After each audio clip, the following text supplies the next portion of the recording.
اللہ کے نام سے شروع جو نہایت مہربان رحمت والا ہے۔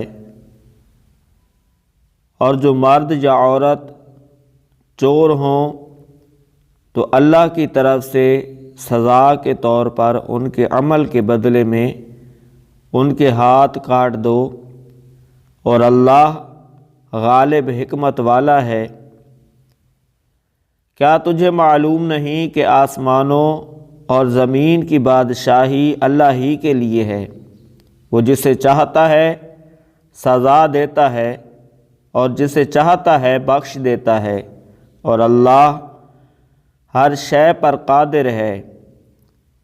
اے رسول، جو کفر میں دوڑے جاتے ہیں تمہیں غمگین نہ کریں، یہ وہ ہیں جو اپنے منہ سے کہتے ہیں کہ ہم ایمان لائے، حالانکہ ان کے دل مسلمان نہیں۔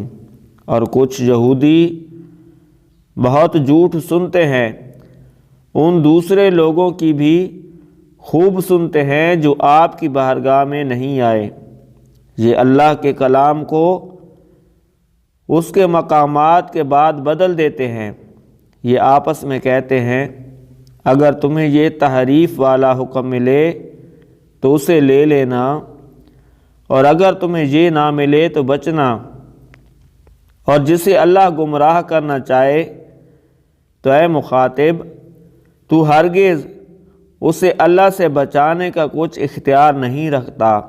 یہی وہ لوگ ہیں جن کے دلوں کو پاک کرنے کا اللہ نے ارادہ نہیں فرمایا، ان کے لیے دنیا میں رسوائی ہے اور ان کے لیے آخرت میں بڑا عذاب ہے۔ بہت جھوٹ سننے والے بڑے حرام خور ہیں، تو اگر یہ تمہارے حضور حاضر ہوں تو ان میں فیصلہ فرماؤ یا ان سے منہ پھیر لو، دونوں کا آپ کو اختیار ہے۔ اگر آپ ان سے منہ پھیر لیں گے تو وہ تمہارا کچھ نہ بگاڑ سکیں گے، اور اگر آپ ان میں فیصلہ فرمائیں تو انصاف کے ساتھ فیصلہ کر دیں، بے شک اللہ انصاف کرنے والوں کو پسند کرتا ہے۔